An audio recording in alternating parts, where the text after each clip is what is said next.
release of Sonic Cross Worlds, many beloved Sega characters have been making a much-deserved comeback. As a certified Sega nerd, I wanted to start this short series in which I give a short history of these beloved characters as well as the ones to come. Subject of today's video is my personal favorite. That wasn't obvious enough. NiGHTS. But first, a quick intro. Konpyeong! My name is Pyongko and I'm a VTuber that specializes in platformers and fighting games. And also Sonic. Lots and lots of Sonic. I love that guy in Co basically as long as I can remember, and it's an honor to share with you about his out-of-universe friends. Without further ado, let's go into a dream.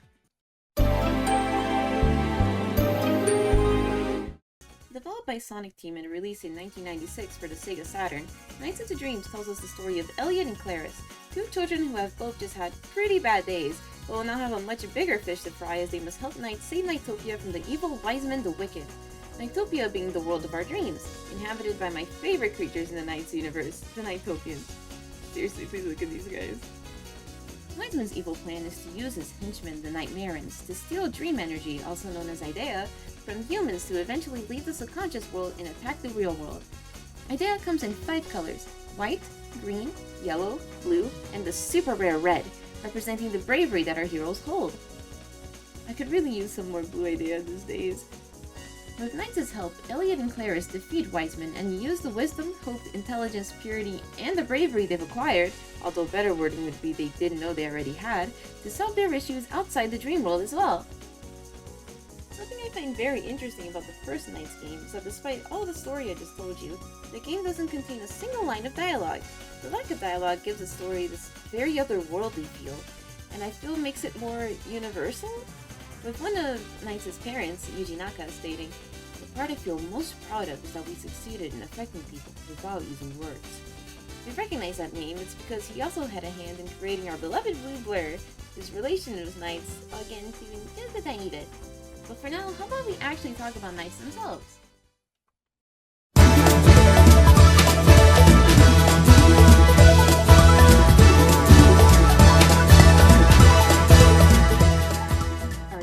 Protagonist. NiGHTS is a Nightmare who rebelled against Wiseman and instead spends their time doing funny tricks, pranking others, playing their air flute, and being more gullible than a cartoon mouse. But we love them for that.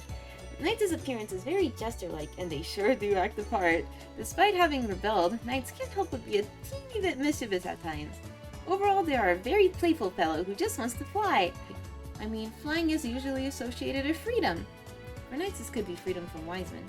But for the children, I personally see it as representing freedom from fear. When you fly with NiGHTS, you feel free alongside them. Maybe even a little more brave than you usually do. When it comes to speaking of NiGHTS as a character, there's always an elephant in the room to address. So I'll do it here. I probably realize I have been referring to NiGHTS as they. This is because they don't have a gender and can be called whatever you want to. My personal interpretation is always to use the pronouns of the dreamer when referring to NiGHTS. If we want a super concrete answer, in an interview with Sega Nerds, which can be found on nightsinthedreams.com, an incredible website by the way, research for this video would have been so difficult without them. Go there and look at NiGHTS, Takeshi Iizuka, the head of Sonic Team, had this to say. Why did you decide to give NiGHTS a voice? And why did you choose a female voice? Well, the original game had voice clips for NiGHTS, but in Journey of Dreams, I wanted to use more voice acting. The voice helps add depth to the gameplay and tell the story in the cutscenes. NiGHTS is neutral and therefore has no gender. The impressions of the character with regards to gender are totally up to the player. But, huh? What's this about NiGHTS having a voice?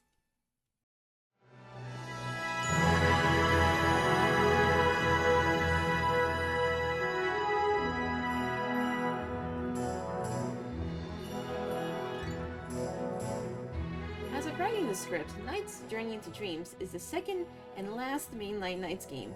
Released in 2007 for the Wii, the game follows 2 new characters, Will and Helen, who not unlike Claris and Elliot must find the bravery in themselves and help NiGHTS defeat Wiseman once again, this time with its henchman Riala, who seems to resemble NiGHTS, to hone in the fact that NiGHTS is a Nightmare. Hello, editing Pyongko here.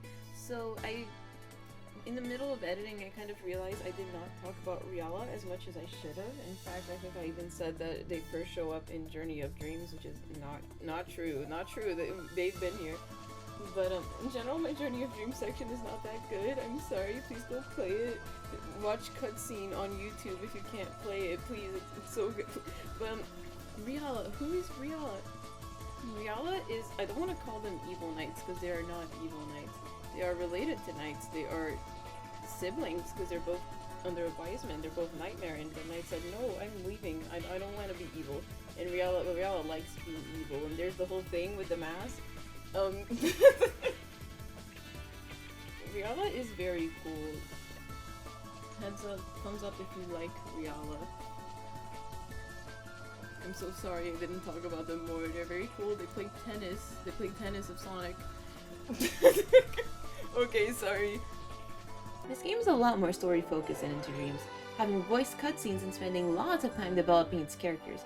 Despite the lack of voice lines being one of my praises for Into Dreams, I think that they work very well in Journey, as they really help us get a feel for the world and get us a lot more emotionally invested in the story. If you've played Journey Into Dreams and didn't cry for Knights at the ending, that's how I know you're lying.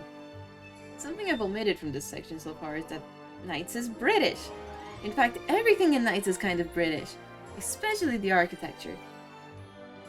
There are many things as to why. The first thing that comes to mind personally is that Knights is a very Peter Pan-ish type character, and Peter Pan is British, so Knights is. Let them drink their tea in peace. Overall, Journey Into Dreams is a very sweet game that is not only stunning to look at, but has a very heartwarming story. I really urge more people to play it. Now, what about that blue thing I was talking about earlier?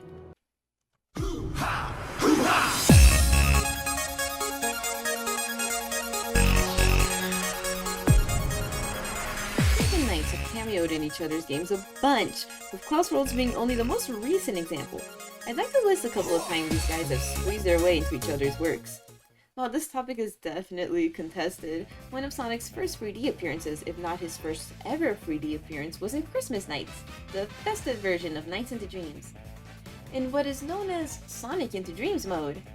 I personally find it very adorable, and am curious if the Sonic model was used anywhere else. Either way, there it is. Another probably more well-known example of this is the giant knight's head in Sonic Adventure 2's Radical Highway. A fan favorite by Black Dooms everywhere, I'm sure. I actually don't have any context for this, but they are there. Everyone loves knights, they just hang out there. Yeah.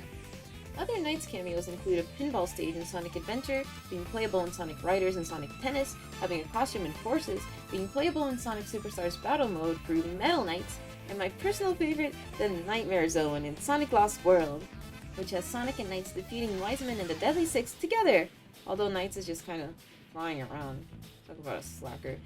And if Knights coming back in Crossworlds, it's clear this is a friendship for the ages. And